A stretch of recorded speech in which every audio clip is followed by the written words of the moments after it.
What's happening, guys? It's Abhinav from PhoneBunch, and this is a review of the Samsung Galaxy J Max.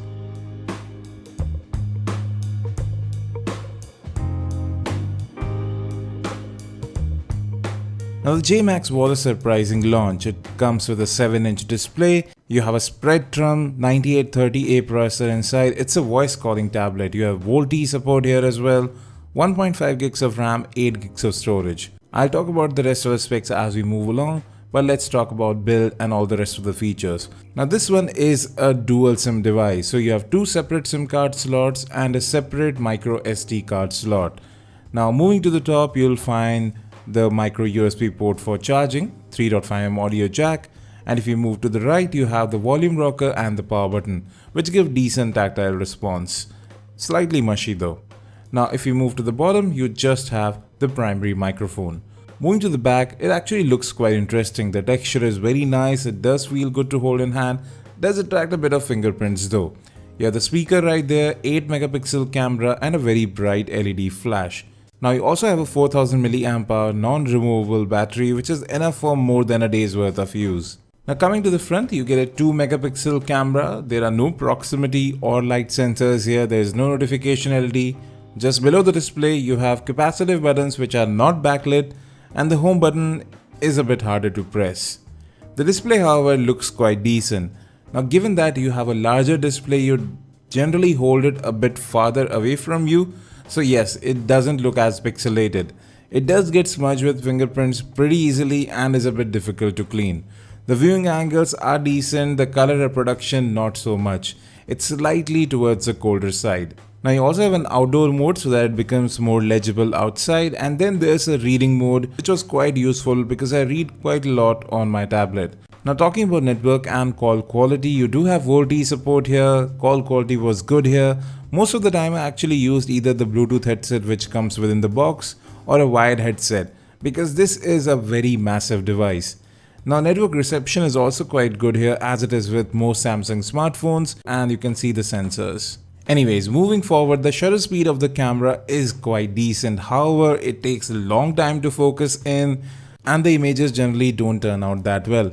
Color reproduction is sort of okay, but they lack sharpness, there is not enough detail. So these are really mediocre cameras, especially at this price point of about Rs 14,000. I expected a bit better. Now talking about audio quality, the audio from the speaker is a bit tinny, but it's decently loud, it's quite audible. You also have FM radio available on the device. Audio through the headset jack is just about average.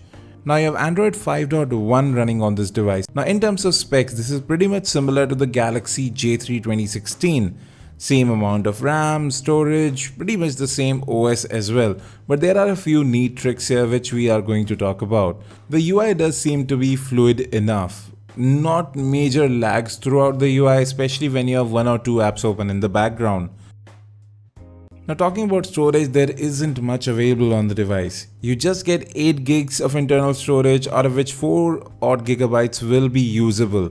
After updating all the apps, installing some games, you really won't have enough space. And 1.5 gigs of RAM, well, that's quite alright. I didn't face any major issues with memory management.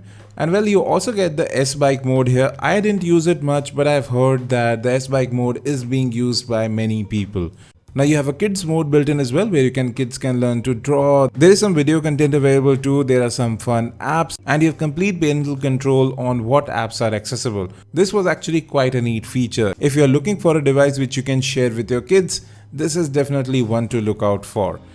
And well, Samsung has brought the dual window functionality to the J Max, although it does begin to lag a bit when you have two apps open, especially if one is playing video. Overall performance is actually quite mediocre on this device. Web browsing doesn't work out that great, it is a bit jerky, a bit laggy, especially scrolling. Apps do take long time to open up. Switching between apps is not the fastest. Memory management, however, is decent on the device. Overall, I would say performance is below average on this device, especially given the price point. Now battery life on the other hand was good. With the 4000 mAh battery, I was able to get more than 1.5 days of use easily. And then you have the ultra power saving mode which comes to your rescue when there's just not enough battery left. I just wanted to add one more point about gaming on the device. I didn't play many games on this one. The basic games did play decently well, but higher-end games they lag quite a bit, so gaming experience wasn't good on this device at all. Now let's conclude. Overall, the build quality on the device is really superb. I do like that quite a lot. I just wish the front panel was a bit easier to clean. There was some oleophobic coating on that. Now one thing that you have to keep in mind, this is a large device. You're not going to use it in one hand, you're not going to hold it to your ear to make phone calls, and this is not going into your pockets as well. Now there's still some redeeming qualities here. You have 4G VoLTE support with the voice calling, so this can be used as a standalone device, and yes, the battery life is good here as well. And then there's the kids mode, which is quite appreciated. So overall, this device does have very limited use cases, and at about rupees 14,000, getting this as a primary device doesn't really make that much of sense. Anyways folks, that's it for this video. I hope you liked it. If there's anything else you want to add, do hit us in the comment section. Thanks for watching, and as always, have a great day.